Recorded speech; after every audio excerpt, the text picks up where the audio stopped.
Muy buenos días a todos. Bueno, mi nombre es Pablo Vuela, yo soy director general de PIMOD, quienes estamos organizando esta actividad. Así que, antes que nada, agradecerles a cada uno de los presentes, agradecer también a las más de 200 personas que se inscribieron para estar hoy con nosotros, que la verdad es un privilegio poder tener este rato con Carlos, escucharlo y poder aprender de él. Para contarles brevemente sobre la dinámica y ya poder ir y avanzar, todo aquel que quiera hacer preguntas durante la charla va a poder hacerlo a través del chat, tanto de la opción preguntas y respuestas como directamente del chat, y en la medida de las posibilidades y de los tiempos, yo voy a poder transmitirle a Carlos las preguntas. Bueno, simplemente les pido si puede alguno confirmarme por el chat que se esté escuchando bien y viendo bien, así me quedo tranquilo, que estamos ok. Perfecto, bueno, muchas gracias. Bueno, voy a hacer una breve lectura para quien conozca menos a Carlos de su biografía de manera resumida. Carlos Bayala es el fundador y director creativo de New Creative Science. New es asesora de comunicación de NASA, la agencia de la ONU para los refugiados y el proceso de pacificación de FARC en Colombia. Carlos fue director creativo global y socio de Mother, con sede en Londres. También fue socio fundador de Madre, filial latinoamericana de Mother, la cual ha sido reconocida como agencia del año y considerada una de las agencias creativas más importantes de Latinoamérica. Previamente trabajó como director creativo de Nike Estados Unidos en la agencia Wieden & Kennedy, donde llegó a liderar Nike Football a nivel mundial. Actualmente desarrolla proyectos sociales de gran escala, proyectos institucionales y comerciales complejos que unen comunicación y diseño junto con análisis de datos y creatividad. Carlos, un honor tenerte. Simplemente prende cámara y micrófono y ya vas a estar con nosotros. Gracias por estar acá. Hola, Pablo. Ahí se me ve, se me escucha. Perfecto. Bueno, buenísimo, buenísimo. Un placer estar acá. Si me hubieran visto hace un minuto, me habrían visto comiendo un plato de fideos, que te juro que mientras hablabas los apuré, ¿eh? Los apuré. ¿Qué hora es en Londres, Carlos, ahora? La 1 y las 13:38. Pero entiendo que Eugenia, en un esfuerzo de agenda importante, me embocó esta hora, que a ella creo que le gusta hacer eso conmigo en el almuerzo, que es en el desayuno de ustedes, en el almuerzo mío. Un placer estar con ustedes. Perdón si me aparecía ahí medio apurado y corrigiendo, pero les quise mostrar un poco de la cocina, literalmente. De acá. Para nada. Estoy en casa en este Carlos, momento. bueno, para empezar, te voy a ir tirando algunas preguntas un poco desordenadas y obviamente se siente libre de contestar lo que sientas mejor. Digamos, algo interesante creo de tu carrera ha sido la reconversión que has ido teniendo, donde incluso según leía, llegás a Londres sin tampoco tener un inglés tan fluido y bueno, finalmente terminás radicándote allá, armando tu agencia, pero que tiene algunos componentes que hacen a New una agencia un poco distinta, digamos, según entiendo. Entonces, la primera pregunta que tengo para hacerte es, ¿cómo definís vos tu profesión? O sea, vos sos un creativo publicitario, sos un empresario, sos un innovador, sos un científico, sos un, no sé, ¿cómo, si tuvieras que definir tu profesión, cuál sería?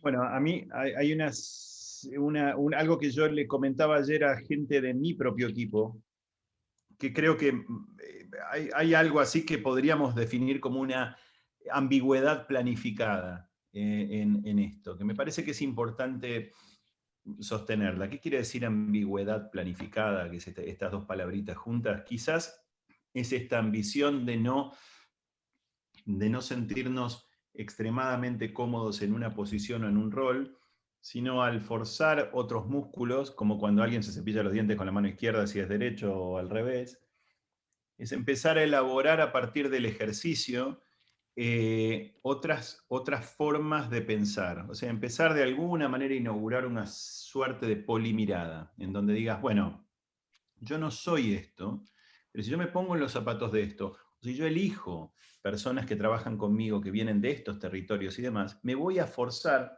a tener que tener un diálogo y una comprensión determinada de esto. Entonces, esa es como la primera parte. por supuesto que me es imposible, realmente me es imposible decir, nosotros hacemos esto, pero sí creo que te puedo contar una anécdota inaugural de esto, porque la primera pregunta me parece, Pablo, que es una buena pregunta. Una vez, cuando nosotros estábamos por empezar New, quien era mi socio al principio, Garvan O'Brick, que era uno de mis socios, es el único socio que ya no es. Duramos unos meses juntos y nos dimos cuenta que no iba a funcionar, y creo que está en relación con esto que te voy a contar. Mi Garvan es un muy buen tipo y un amigo, pero había un criterio que nos diferenció desde el comienzo y me dijo, mira, deberíamos sentarnos a charlar con la gente de la revista Campaign de publicidad. Esto es una cosa muy, muy entre nosotros 80. Y está bueno quedar bien con ellos, porque la revista Campaign en cierto modo define quién sí, quién no, quién hace, quién no hace, quién deshace, qué sé yo. Yo me preguntaba, ¿y en dónde lo define? O sea, ¿lo define en el mundo de la publicidad inglesa o en el mundo de la publicidad, si se quiere, en algún lugarcito de Europa? Pero bueno, me ofrecí a hacerlo y hasta incluso estaba nervioso antes del almuerzo. Pues venía la editora de Campaign con no sé qué y nos venían a auscultar, ¿viste? Nos venían a ver un poquito de qué venía. Y entonces tuvimos un almuerzo en un lugar lindo y qué sé yo, en Soho, bla, y hablamos. Y en un momento ella me hace la gran pregunta que me hicieron todos los periodistas publicitarios de cada momento y lugar de la vida, que es, ¿cuál es verdaderamente la diferencia de New respecto de otros lugares? Y obviamente que fracasé con la respuesta, y cuando me di cuenta que estaba fracasando con la respuesta, dije, mira, la realidad es que lo que siento mientras te digo esto es que la diferencia la hacen las personas, sus intereses, sus ambiciones, obviamente que esto cayó en saco roto. Y esta mujer me dijo algo que me pareció muy interesante por lo patronizing de la manera de decir, o matronizing de la manera en que me lo estaba diciendo, que era, Carlos, si vos no definís tu punto de diferenciación claramente, mirá, o sea, yo estaba escuchando algo que era como una especie de seminario que se me estaba dando, no solicitado, era un almuerzo, si vos no definís claramente tu diferencia, los demás lo van a hacer por vos. Que es un viejo adagio marketinero. Pero repensado y dicho por ella en forma de semi-insulto, me encantó. Me pareció sumamente constructivo porque dije, tal cual, eso es lo que quiero. No definir yo nada y que los que se vayan sumando a esto me van a preguntar, como en una peluquería, te cae un bombero, un policía, un bailarín, qué sé yo, que te va cayendo gente distinta porque se quieren cortar el pelo. Y vos decís, no, esta es una peluquería únicamente para arquitectos, o este es un lugar que ahí va cayendo gente. La diferencia es que en esta peluquería, bueno, en las peluquerías suele pasar, sacás tema de conversación y te vas enterando de cosas. Y así fue como nos empezamos a dar cuenta que podíamos ser apetecibles a un proyecto arquitectónico, estamos haciendo 2, a un proyecto como, obviamente, como son los proyectos que surgen de la NASA, que son extrañísimos algunos de ellos y fascinantes, una orientación respecto de cómo dialogar en paz con los ciudadanos que tiene que ver con lo que era FARC y hoy hemos diseñado, desarrollado en términos de comunes. Una beta comercial que ya la teníamos ejercitada y demás, que es lo más obvio, que vos te podés venir y decís, bueno, basado en los antecedentes publicitarios que vos tenés, seguramente podés hacer algo con esto o con aquello. Carlos, perdona que te interrumpa, pero quiero profundizar en esto. ¿Siempre desde la órbita de la comunicación o no necesariamente? Digamos, No, es la el abordaje de los comunicación, proyectos. lo que pasa es que la comunicación, y Pablo, yo estoy seguro que vos lo ves de esa manera, como la comunicación y el producto se fusionaron tanto, especialmente en todos los desarrollos que vienen post-internet masivo, el mensaje y el producto empezaron a ser como, en algunos casos, prácticamente una misma cosa. En algunos casos es, bueno, ¿qué me dice tu producto? ¿Qué decís sobre tu producto? Pero quiero decir, es bastante difícil correr uno de otro. El mensaje y la comunicación se ha convertido en una parte muy importante. Si es Amazon, el sentido de Amazon, y bueno, es una herramienta de comunicación entre personas porque tiene algo de lo que tenía un correo en el pasado. Con todos los horrores y todas las derivadas maléficas que puede tener un capitalismo desmesurado, un consumismo excesivo, una avaricia corporativa muy grande. Eso lo podemos discutir a un costado. Pero ciertamente la gente viene desde la comunicación y se da cuenta, a partir de, si se quiere, la devolución que podemos llegar a tener, que podría ser más, que se pueden hacer más cosas, que podemos hacer más cosas juntos. No porque seamos expertos en eso. Y ahí sí me parece que hay algo que es importante. Nuestro núcleo es la comunicación y el pensar la comunicación desde un lugar reflexionado, planeado, entendido, digerido, con sentido común, por supuesto, y con después adyacencias, decir, bueno, hay algún desarrollador de producto interesante, hay gente que pueda pensar en esto, si vamos a hacer una yerba mate, como hicimos con Porongo. ¿Quiénes son los que más saben de esto? Podemos ir a misiones, ver productores, ver gente, podemos aprender de la competencia y demás. 3 años nos tomó meter yerba dentro de un paquete. Uno diría, es fácil, tenés además un paquete, comprar yerba. No, 3 años nos llevó hasta lanzar. 1 año nos llevó a hacer un paquete que nos gustara, porque nos tomamos tiempo. ¿Por qué también? Porque nunca lo habíamos hecho. Jamás hice una yerba. La primera vez y seguramente la última, y la única. Y todo eso nos llevó a aprendizajes que son esos adyacentes que vos decís, Pablo, se empieza por ahí, y te vas dando cuenta que hay una especie de derrame hacia otros lados que te lleva a lugares. Por ejemplo, la arquitectura también en este momento, que hablaremos en algún momento. Carlos, un poco siguiendo con la misma temática, quisiera preguntarte qué hay de ciencia en la comunicación, ¿no? O sea, ustedes se llaman New Creative Science. Sí. Es interesante también que muchos de nosotros, me incluyo, estudiamos ciencias de la comunicación, pero uno, y sobre todo desde el rol creativo, muchas veces ve, que no es el rol que me ocupa a mí, en mi agencia, pero ve que por momentos hay mucho más de arte que de ciencia. Sí. Entonces, te pregunto cuál es tu visión digamos, de qué hay de ciencia en la comunicación, qué pensás? Yo no estoy muy de acuerdo con Creative Sciences Company, ¿eh? Yo no estoy muy de acuerdo. A mí me parece Buenísimo. sí, a mí me parece que es un poco bullshit, pero un bullshit a propósito, te diría. En cierto modo, te lo voy a confesar, tenemos que poner algo ahí abajo. Y a mí se me ocurrió Creative Sciences Company. ¿Por qué? Porque en el contraste de las dos cosas, o en la tontería de pretender eso, hay una electricidad que a mí me genera cierta cosquilla. No las tengo todas conmigo que la creatividad es una ciencia, pero sí las tengo conmigo de que las ciencias se nutren de la creatividad. Que la creatividad sea una ciencia es una cosa que me parece que es un error. Y en ese error, a veces, las cosas no tienen que ser perfectas. Y yo creo que la definición incómoda en la que me pongo a mí mismo, de decir Creative Sciences Company, lo que más me gusta es la palabra new, honestamente. Y new es una palabra que tiene que ver con una idea de Gaby, mi ex esposa y una compañera de la vida extraordinaria, una compañera profesional extraordinaria, que me dijo, che, creo que tengo el nombre. Y se dio vuelta, estaba como haciendo otra cosa y me dice New.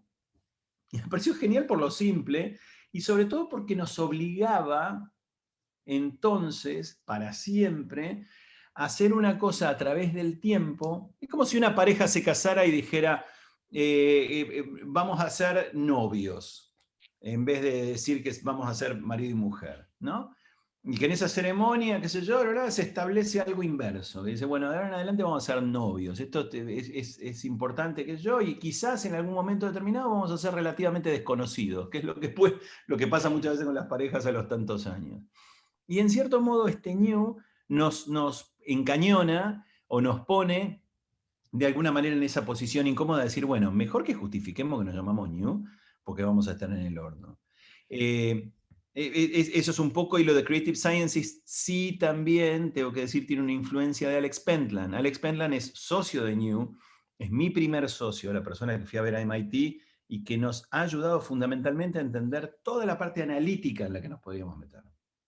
Lo entendimos, lo no entendimos, hemos entrado en un montón de procesos, pero ciertamente sin él esto no tendría algunos de los ángulos que me parece que hacen picante a la propuesta de New, que quiere decir, ¿cómo hacemos para llevarnos con las ciencias que hoy estudian comportamiento humano? Él tiene un libro que se llama Social Physics, no en vano, ahí yo estoy manoteando algo de Social Physics, que describe de la misma manera que hay leyes que se corresponden con el comportamiento humano, que son explicables de una manera similar a la física, lo cual para mí también es un error. Lo más lindo que tenemos los humanos es que no somos explicables desde ese punto de vista. Lo que Alex argumenta, y es interesante, y nos deja a todos en una posición empatada, es que no en el individuo, pero en el conjunto, es a veces más sencillo entender que hay trends o características o patrones de comportamiento que pueden ser relativamente atendibles de tal o cual manera o en tal o cual circunstancia. ¿Puede haber una estampida y se va todo el mundo para otro lado? Sí, por supuesto que pueden ocurrir esas cosas que son accidentes, pero en general, dada tal o cual circunstancia, uno podría establecer que puede pasar tal cosa. Carlos, yendo al mundo más publicitario y también al ecosistema de las marcas, quisiera preguntarte cómo es comunicar marcas en una sociedad global tan dividida, ¿no? Lo podemos ver cada uno en nuestros países y prácticamente en todos hay como dos polos políticos, sociales, muy disímiles. ¿Cómo en ese ecosistema global dividido es comunicar marcas que de alguna forma puedan impactar quizás en esas diferencias? Mira, yo creo que mientras me lo preguntabas decía, ¿cómo contesto? Porque no decía, wow, ¿cómo hago para armar una respuesta a esto? Pero yo te diría que por ahí podemos dividir esto en tres partes. Vamos a dividir primero en dos y luego una de las dos la vamos a dividir a su vez en dos. O sea que vamos a armar tres. Hay marcas anónimas y marcas no anónimas. ¿Qué quiero decir con esto? Hay marcas que son de nadie o de un board y de accionistas y son las famosas marcas que se corresponden a empresas públicas que no tienen claramente, salvo burócratas, no tienen claramente un dueño de la pelota. Esas marcas, en cierto modo, la tienen más fácil hasta acá en sus hipocresías o contradicciones y demás. Pueden decir una cosa en un país, pueden decir una cosa en otra, porque no hay nadie a quien agarrar el cuello y decirle, pero estás diciendo pelotudeces, salvo hacer protestas en los locales, hacer un boicot generalizado por esta o aquella razón, si no cumplieran con eso que se dice. Luego están las marcas que no son anónimas, pero cuyos líderes y demás tratan de ser anónimos, ¿sí? O sea, es de tal, pero ese tal medio que no se expresa de ninguna manera, etc. Entonces, la marca puede moverse independientemente de eso para la izquierda, para la derecha, para el medio o para los dos lados y quedar bien con Dios y la Virgen. Pero los que creo que son, obviamente, son las más interesantes, son aquellas marcas que siendo de alguien, trabajan en correspondencia con lo que ese alguien es, con lo que cree, con lo que piensa, con lo que siente. Y me parece que hoy en un mundo en donde todo el mundo está buscando la review de tal cosa, o quién hizo esto, o el Airbnb estaba bueno o no estaba bueno, a ver qué dicen otros y demás, y se compara tan obsesivamente lo que piensan los demás de algo y se investiga un poquito más, ese ángulo y esa más difícil forma de llevar una marca, una empresa y ser un empresario adelante, es la manera a seguir. Lo que pasa es que es una manera tediosa, es una manera difícil, es una manera dura, y es una manera además ineficiente, en el sentido de que no sos para todos los públicos. Habiendo dicho eso, si no sos necesariamente hipereficiente y abarcativo y vas a todos los públicos posibles y demás, qué sé yo, la leche tal la compra aquel, el otro, y no tiene por qué tener una visión política, pero a lo mejor su dueño tiene una visión política. Lo bueno que tiene, que se correspondan con alguien, es que hay un punto de comunicación y de relacionamiento con esas marcas que tiene otra calidad, tiene otra intensidad y probablemente tiene otra figura que aparece que tiene que ver con empatía y luego el desprendimiento de una palabra importante que es la fidelidad. O sea, yo voy a ser fiel a esto, pero hay marcas, y esto es lo raro que deviene de un marketing desaforado, como por ejemplo Habana, que es un alfajor argentino, que el otro día me llamó mucho la atención. Habana está haciendo todo tipo de barbaridades porque la compró desde hace muchos años un grupo horrible llamado Excel Group, que es un grupo financiero, etcétera, Citicorp, eran un montón de gente oscura. Y a partir de eso empezaron a hacer mal los alfajores, empezaron a hacer mal el papel, empezaron a hacer mal prácticamente el chocolate cambió y demás. Y apareció otra marca llamada Cachafaz que hizo lo que antes hacía Habana y ocupó un lugar. El otro día posteé en una cosa que tengo en Instagram, que los alfajores Habana iban a darle bienvenida al trigo transgénico, ¿sí? Una primera prueba de trigo transgénico si se aprobaba el uso de trigo transgénico gubernamentalmente. Y si eso era aprobado, ellos iban a ser de los primeros en adoptarlo. Y esto lo decía Sole Barruti, que es una mujer, que es una activista fuerte del mundo de la nutrición. Tuve 2 o 3 comentarios que me llamaron la atención. Dice, ¿te parece bien escrachar una marca de prestigio? O sea, esa persona que salió a la defensa de esa marca con todo su derecho, hablaba del cariño a una marca, pero no necesariamente, y la desprendía de una persona, de un grupo de personas. Y mi problema no es con la marca Habana. Yo me abrazo a la marca Habana, la quiero, me vas a acordar cuando era chiquito y demás. Mi problema y mi mensaje es para los pelotudos que están haciendo las cosas que están haciendo con esa marca y los productos que están haciendo con esas marcas. Entonces ahí es donde me parece que cualquier miembro del público, no consumidor, miembro del público relativamente alerta, le va a dar la bienvenida a este tercer grupo de empresas y empresarios con más, amigabilidad que otros. Y te cierro con esto. Sorry por la respuesta eterna, pero las preguntas son grandes. Uno diría, pero te llenás de problemas si vos haces eso, porque tenés que tener una conducta, tenés que tener esto, que sé yo. Y decís, sí, no.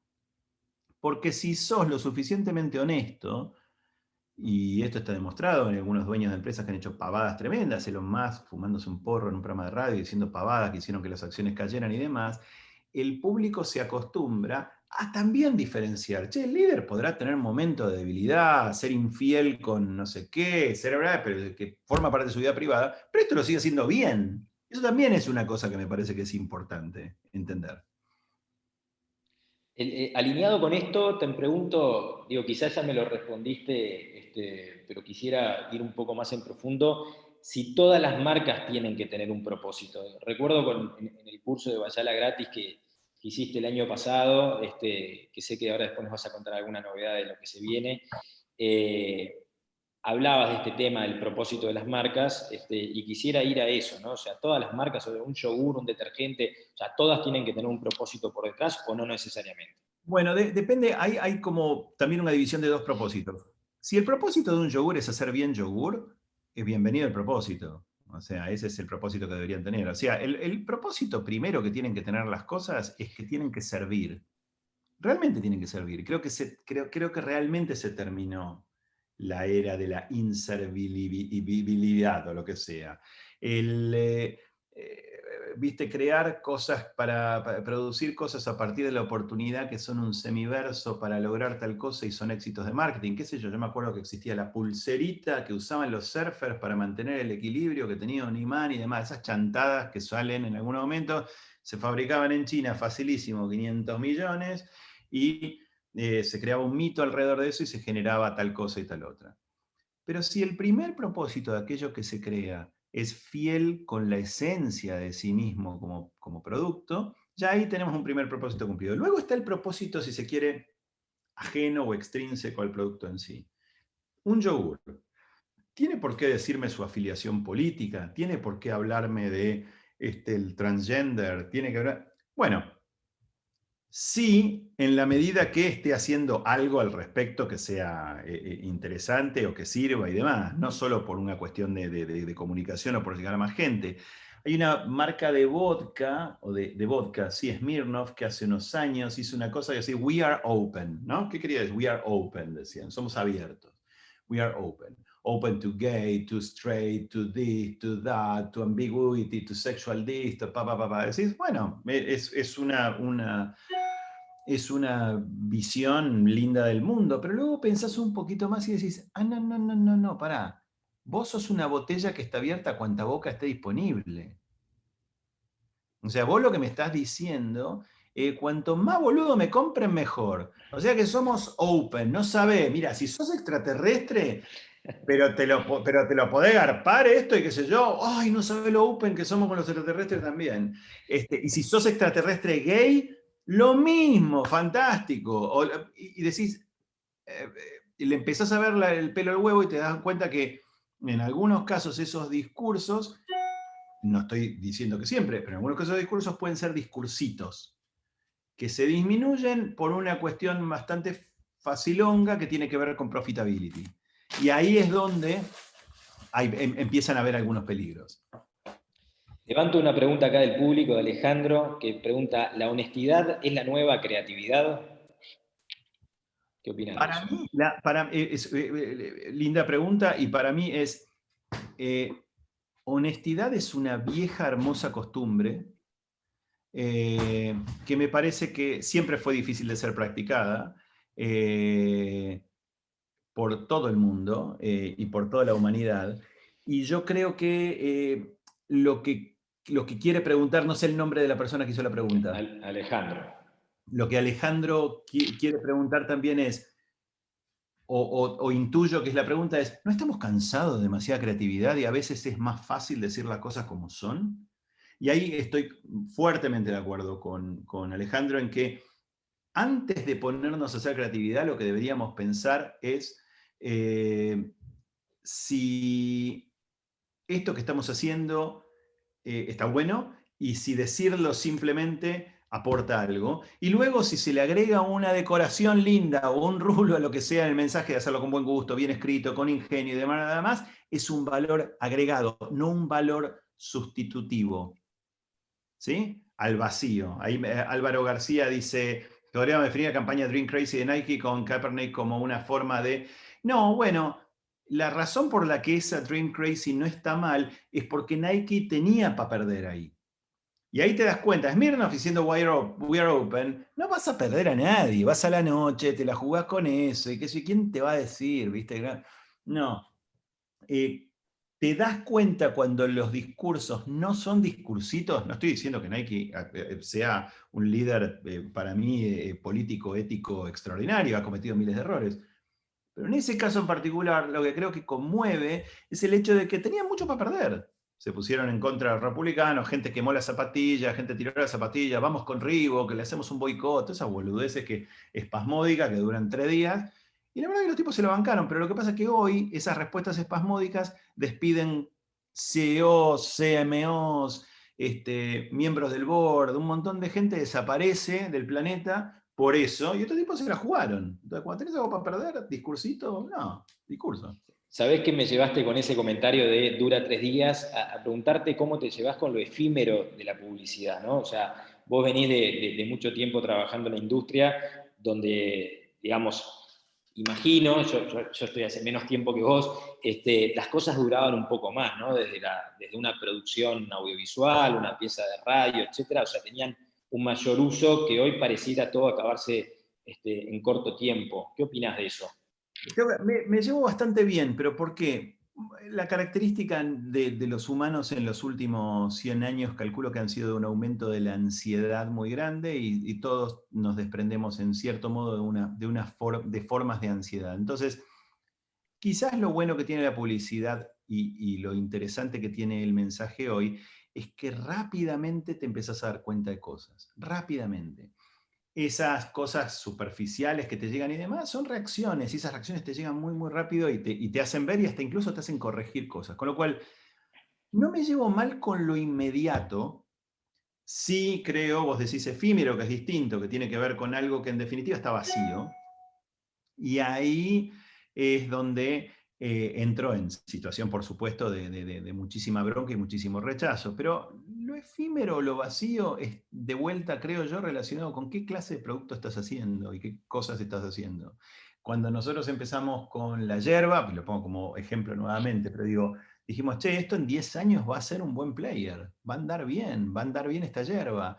¿Se me ha cruzado por la cabeza hacer una edición también más popular que no sea orgánica? Por supuesto que sí, pero no es el objetivo. Nuestro objetivo es decir, ¿cómo puedo hacer que el orgánico llegue a mayor cantidad de gente? Cuando las curvas de pricing y la posibilidad de más, y nosotros estemos y haya un cambio de época y la gente diga, yo voy a pagar más por una yerba, pero no me voy a envenenar tanto y voy a tomar menos yerba. Que eso también es la ecuación. Voy a tomar menos yerba, voy a tomar mejor y voy a hacer esto, aquello y lo otro. Bueno, cuando eso pase, ahí va a haber una cuestión. Nosotros le pagamos mejor al productor que las hierbas de la competencia, por lo que estamos viendo y estudiando. Sí, consideramos que sí. ¿Lo decimos al público? No, consideramos que es muy careta decirle al público sí, que aparte no tenemos la suficiente data. Pero eso no es efímero. Quiero meterme, y ahora después levantamos también alguna pregunta del público, en el, digamos, meollo del trabajo creativo. Preguntarte si siempre un brief, ¿no?, que entra a pensamiento creativo tiene que partir desde datos, ¿no?, y vos viniendo también desde esa mezcla que nos comentabas hoy, o qué rol crees que sigue jugando el instinto creativo, ¿no? Aquello de que te baja una idea y bueno, la plasmas en papel. ¿Cómo convive el instinto creativo con los datos? La buena noticia respecto de los datos, de cuando estás buscando datos, como muchas veces estamos haciendo nosotros. Ahora vengo de 3 ruedas de reuniones en donde la clienta me terminó diciendo el otro día, che, ¿podemos parar de no tener nada? La próxima, ¿podemos hacerlo con algo en la mesa? A lo que yo le explicaba, no, mira, cuando tenés que hacer correr un algoritmo, y ya te lo expliqué varias veces, pero entiendo tu frustración, cuando tenés que hacer correr un algoritmo, y el algoritmo, sobre todo en temas de Big Data y en Semantic Data y demás, se tiene que meter en todo tipo de manifestaciones públicas de gente respecto de tal tema o demás, ¿sí? Tarda horrores en traerte algo. La ventaja del algoritmo, el algoritmo actúa como las aspiradoras esas que robot, que entonces choca una esquina, va, vuelve, y sentís que está boludeando, haciendo cosas ineficientes, que vuelve al mismo lugar, va, viene, qué sé yo, pero en definitiva te va a terminar aspirando todo. Pero bueno, medio choca con las paredes y le pegue, qué sé yo, y hace cosas que decís, hoy no, salí de ahí, ahí, andá, y qué sé yo, si tuviera voz, tardaría 10 veces menos. Pero lo va a terminar haciendo bien y va a terminar cubriendo mucha superficie. Y lo que está bueno de que tarde es que te da tiempo a eso que vos estás diciendo, que tiene que ver con cómo yo, desinformado, me pregunto qué me pasa a mí con esto. Que me parece que esa es una de las claves, de decir, bueno, pero pará, a mí me gusta esto, a mí me gusta este producto, a mí me gusta este servicio, me gusta esta gente, me gusta esta empresa, les creo, ¿qué me pasa? Y esas son las preguntas que me parece que son las claves, las preguntas que uno se hace. Uno le puede hacer preguntas a los datos, uno le puede hacer preguntas al cliente y todo eso, y lo debe hacer.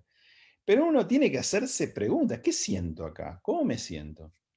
Y luego una pregunta que a veces no está muy considerada, pero que sí recomiendo fuertemente a los participantes de esto, es la siguiente. Preguntarse no solo cuando se está investigando al cliente y se está empezando el trabajo, sino preguntarse cuando uno hizo algo. Uno hizo algo y dice, che, a mí me gusta verdaderamente. Y sobre todo, y este es el mejor test al menos para mí, cuando estoy contando esta idea, ¿me gusta? ¿O me estoy basando en que me gustaba, pero ahora no me gusta y la estoy careteando y avanzo? Como eso. A veces pasa eso, ¿viste? Que como esos defensores en fútbol, uso mucha analogía futbolística pobre, pero es como esos jugadores que salen defensores que se proyectan y vos los ves hasta la mitad de cancha que la llevan bien, desde la mitad de cancha no están tan convencidos, después están ahí que pueden hacer un papelonazo bárbaro. Y es reconocer si estás haciendo si estás haciendo un buen trabajo o no estás haciendo un buen trabajo mientras lo estás contando. Ese es un buen test de decir, che, ¿estoy cómodo con esto? ¿Me gusta? A lo mejor estoy incómodo, pero me gusta. A lo mejor estoy incómodo porque no me gusta. Y esas son las preguntas que hay que hacerse. Esa es la data, si se quiere, data de interior que uno debería consultar. Levanto acá una pregunta de Rafael, que nos dice Fernando Vega Olmos, en otra sesión que tuvimos de este ciclo, hablaba de la era de la controversia y pregunta, ¿no? ¿Cuánto influye el riesgo del mensaje a lo que es su relevancia? ¿Generar enemigos claros es lo que mueve generar nuevos fieles? Como en el caso de Nike. ¿Qué opinás? Bueno, yo diría que lo que Fernando propone como la era de la controversia, Sí. lo entiendo. En el caso de Fernando Vega Olmos, digo, Sí, sí, sí. entiendo lo de la era de la controversia. También entiendo que uno de los problemas que está viendo hoy es que también estamos viviendo una era, en todo caso, si vamos a definirlo como eras, de la no controversia en este sentido. Hay un fenómeno, que es un fenómeno de conducta que está bastante bien estudiado, que se llama el confirmation biased decision making, que quiere decir, vos estás en cierto modo influenciado por la confirmación de lo que pensabas previamente y por el elogio que sentís que hay en la confirmación de lo que pensabas. Lo que forma, de acuerdo a lo que estudia Alex Pentland también, hay buenos estudios de MIT que estamos en un tiempo en donde se ha producido mucho echo chamber effect, o sea, efecto de eco entre lo que nosotros pensamos y en internet encontrar cuanto boludo haya que confirma eso. Mirá, si vos vas a Google en este momento y pones, y decís, si vos tenés el prejuicio de que a los extraterrestres les gusta el curry, no es que lo haya hecho, pero googleás ahora y pones extraterrestres que comen curry, te va a aparecer algo. Va a aparecer algún boludo como vos que va a haber puesto extraterrestres y curry en el mismo lugar y que va a hacer algo. Eh, y si eso ocurre con una cosa tan arbitraria como la que acabo de decir, imagínate con ideas políticas, con teorías conspiratorias, con esto y con aquello. Entonces, por un lado tenés el gran problema de que hay muchísimo interés de la gente de confirmar que tiene gente que piensa en la misma boludeces que uno. O sea, que no entra en controversia con uno. Pero luego sí, el fenómeno que se da más general es que la controversia ingresa una vez que uno se siente envalentonado, porque dice, tengo 10.000 que piensan como yo, y entonces ahora sí voy a armar un movimiento que se la va a poner a este otro movimiento de otros 10.000 pelotudos o pelotudas o grupos o lo que fuera, que se juntaron para pensar que la Tierra no es ni plana ni esférica, es cúbica. Y ahí, boom, vamos con eso. Entonces creo que sí se está dando un fenómeno de una exageración de conectividad en la que podemos llegar a establecer pavadas solo a partir de que nos sentimos un poquito más acompañados por quién sabe quién, porque ni siquiera conocemos a las personas que nos acompañan porque están abajo de seudónimo, a lo mejor ni siquiera son personas, a lo mejor son programas que sirven nada más que para confirmarte a vos que esa boludez que estás pensando no estás solo. Carlos, en estos 20 últimos minutos que nos quedan, te voy a llevar en un rato a preguntarte del tema de inteligencia artificial y cómo está cambiando el ecosistema publicitario y creativo, pero antes quisiera preguntarte cómo se cobra una idea, ¿no? Y te digo más, o sea, me gustó mucho el trabajo que hicieron ustedes a fin del 2020 con el espumante, que quizás nos puedes contar un poco ese caso que digamos, dio mucho que hablar, al menos en la región. Y una de las cosas que me preguntaba también desde mi rol, ¿no? Como director general de una agencia es, che, ¿y cómo habrán cobrado esto? O sea, con la dificultad que muchas veces vos recién hacías alusión a una charla con un cliente y muchas veces lo que nos cuesta valorizar nuestro trabajo en las agencias. ¿Qué me podés responder de cómo se cobra una idea? Te respondo de dos maneras, mientras mi perro por ahí ladra y aviso, ahí ladró. Dos cosas. ¿Cómo se cobra una idea? Cara, es la respuesta. Y la razón de la respuesta es que si vos cobras una idea cara, te obligás, o sea, hay dos posibilidades. Si vos cobras caro, ¿estás robando o no? Si no estás robando, que es, digamos, la opción viable, lo que tenés que poner es mucho esfuerzo y mucha buena gente que a su vez cobra bien porque son buenos, pues tienen experiencia, pues han hecho bien las cosas, pues tienen buen gusto, pues escriben bien, porque dibujan bien, porque piensan bien. Entonces la idea se cobra cara. Luego, ¿cómo se cobra cara una idea? Es una segunda pregunta. Voy a decir, bueno, ¿se cobra cara en efectivo? Acá, ¿viste? Taca, taca. ¿O se cobra cara en un mix en donde vos cobras una parte que te cubre los servicios y la parte de la ganancia de todo eso la cobras asociándote al cliente, que es el caso, por ejemplo, de 2020 LPQTP. Nosotros, gracias a la inteligencia de Nico Bruno, de Martín Ticinese, de Cucú Raffo, de gente muy, muy piola, alguna de ellas de InBev, todos ellos de InBev quiero decir, porque InBev compró las bodegas ante Robino, pero sobre todo por la inteligencia de incluso de Nico Bruno, que en su momento dijo, che, mira, yo quiero que sean socios nuestros, pero pasarte todo y con esto abro lo que fue el taller de esa idea, financiera, es decir, ustedes van a tener tal porcentaje, a lo que yo dije que no, pero por una cuestión de que eso produce cansancio, puede empezar a ver resultados a los 24, 36 meses y tenés que aguantar una estructura hasta entonces. Entonces llegamos a un sistema híbrido, en donde cobramos una cantidad que nos sirve básicamente para pagar a todo el equipo, no a mí, pero para pagar horas de equipo, y demás, y después sí una muy buena cantidad y porción de eso que tiene que ver con una asociación que tenemos con ellos, con la bodega, que está firmada en un contrato y que nosotros tenemos, si no me equivoco, un 10% del profit de la bodega, que es un buen número.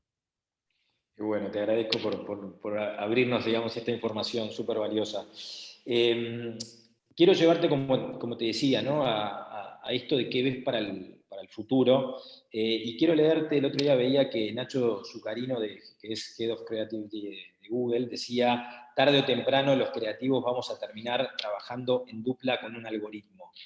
¿Qué ves vos que se viene? También hay muchas startups en Silicon Valley que se meten en el mundo incluso del arte.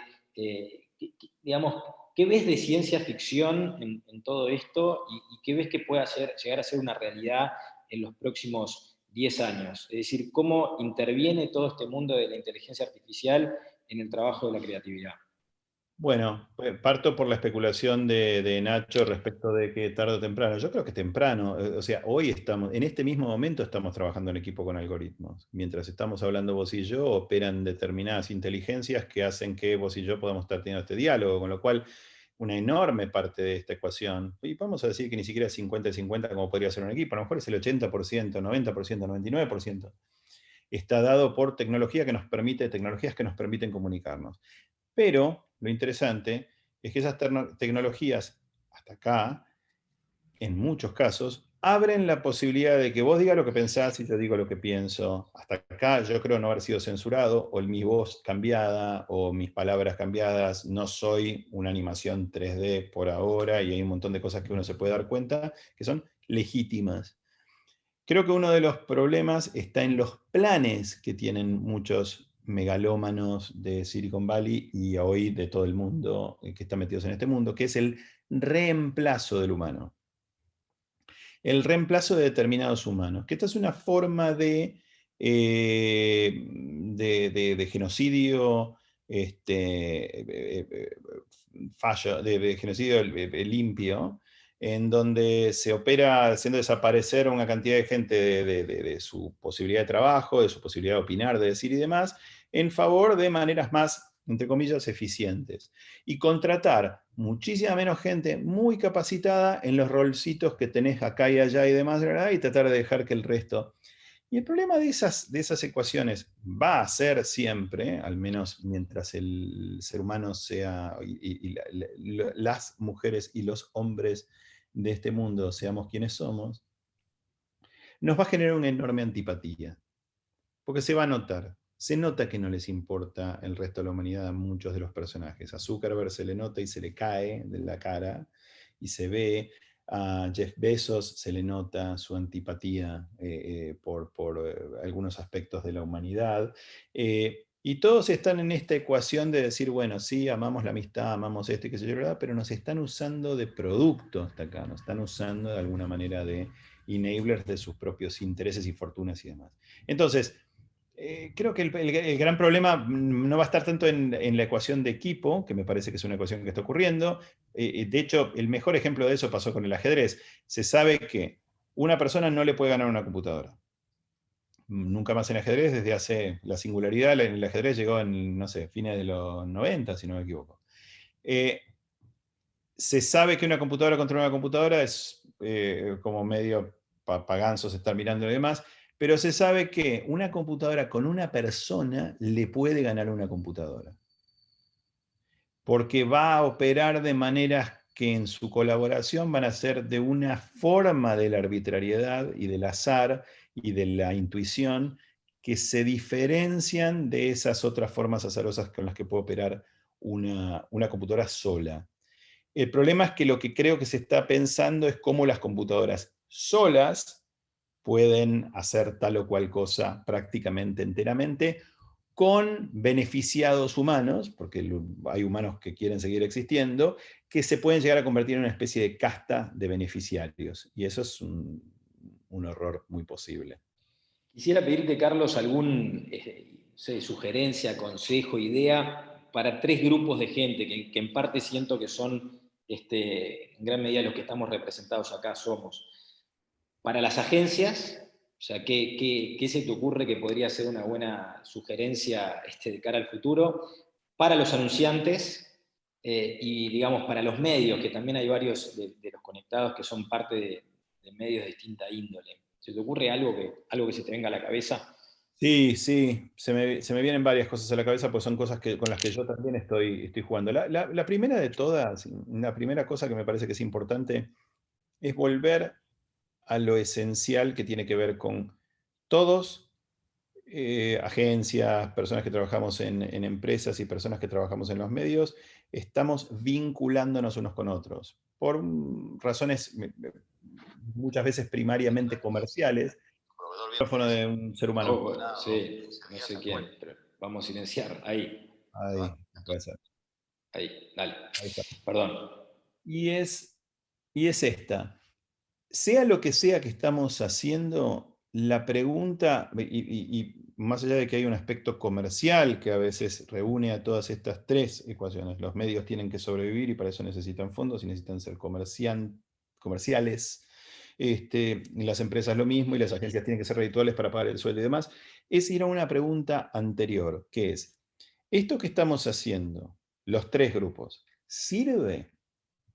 ¿Sirve? O sea, nosotros como agencia, nosotros servimos no solo para que esta empresa venda más tal cosa, o venda más churros, o haga más.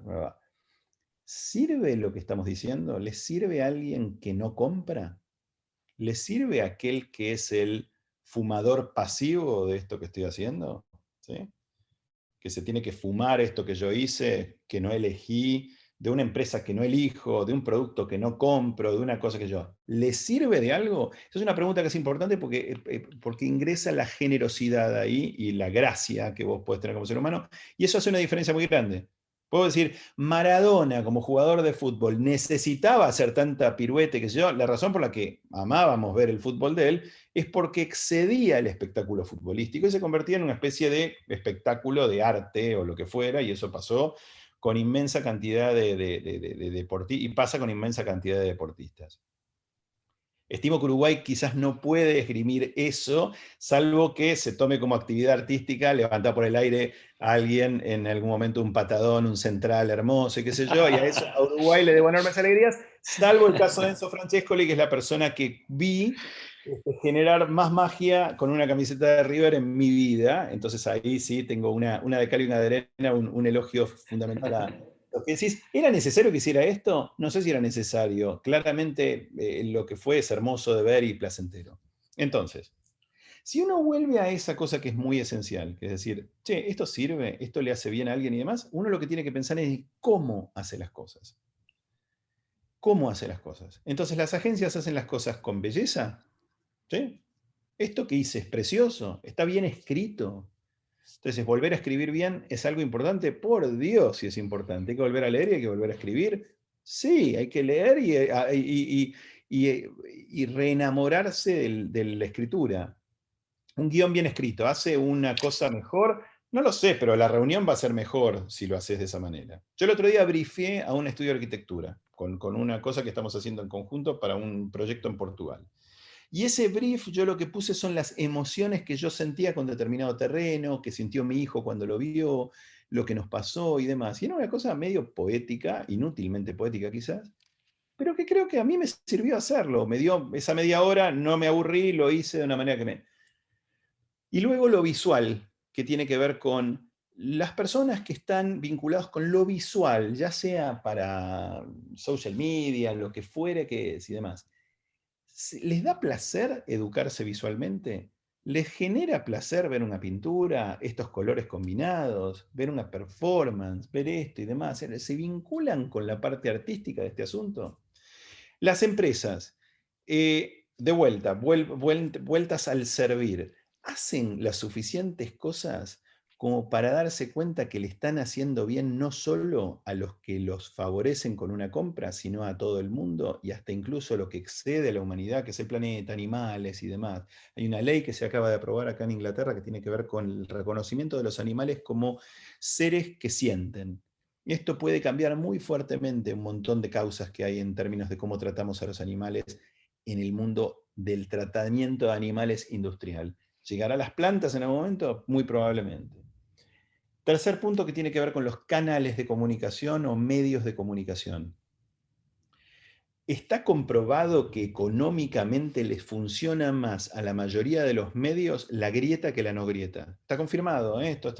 Si vos te van a dar más para los que te siguen y demás, y te mostrás más acérrimo respecto de algo y vas más con la barra brava, vas a tener anunciantes que, va a ser más entusiasmo, y vas a tener anunciantes que se copan con ese entusiasmo y vas a vender más fácil pauta.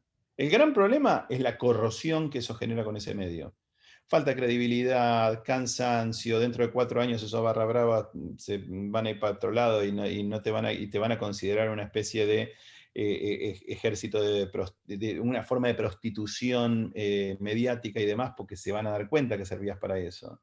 Y se van a dar cuenta que nunca te contradijiste, nunca te pusiste a la audiencia de gorra, que son todas esas cosas que generan mucha frustración en el corto plazo y respeto potencial en el largo plazo. Esos valores se unen en una cosa que me parece que es muy sencilla y muy difícil de lograr, me ha resultado dificilísimo a mí, me imagino a vos y demás, que es la verdad. ¿Estás haciendo algo de verdad para vos que funcione y que está bueno? ¿Es de verdad para vos? Y vuelve a la pregunta de preguntarse. Y eso es una de las cosas que es difícil. Yo hago cosas para cerveza, y la cerveza es una bebida alcohólica, y es una bebida alcohólica que es una droga, pues es una droga que por razones rarísimas del mundo es una droga permitida versus la cocaína, que es una droga no permitida, pero que hace 100 años se vendía en farmacias. Y decís, pero ¿por qué carajo la cocaína no se vende normalmente, en vez de generar la criminalidad que genera, los carteles que genera, qué sé yo? Bueno, por esas cosas de intereses cruzados, el mundo, etc. Pero yo soy consciente de que si voy a hacer algo que tiene que ver, porque yo considero que tomar una cerveza no es ningún pecado, pero tomar 6 cervezas es un quilombo. ¿Cómo lo voy a hacer? Andes Origen, nosotros tenemos Andes Origen, hablamos de gustito, hablamos de esto, de tomar menos y mejor, de poder pensarlo, de esto, de aquello y lo otro. ¿Eso sirve comunicacionalmente para que alguien no se emborrache? No del todo. Sirve para que uno entienda que está bueno ser prudente al tomar esto, pero va a haber gente que se va a emborrachar con esto, sí. Pero sí te puedo decir que no creo que se emborrache por lo que nosotros estamos haciendo, por lo que nosotros estamos diciendo, sino por una decisión personal que lamentablemente tiene que ver con algo que es inalcanzable. Entonces, esos son los balances o de negociaciones que uno hace con uno mismo cuando piensa y se pregunta.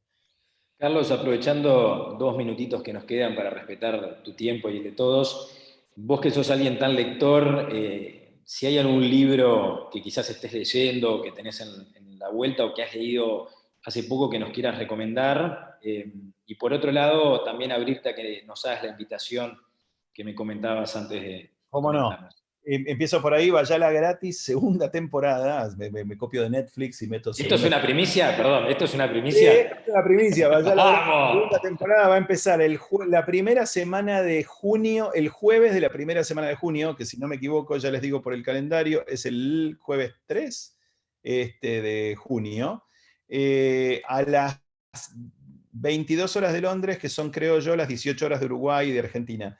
Este, sí, van a ser 5 clases, van a empezar esa primera semana de junio, ese jueves, así que están todos invitados y la primera clase va a tener que ver con caminar para atrás. Y el ejercicio de caminar para atrás y qué significa caminar para atrás.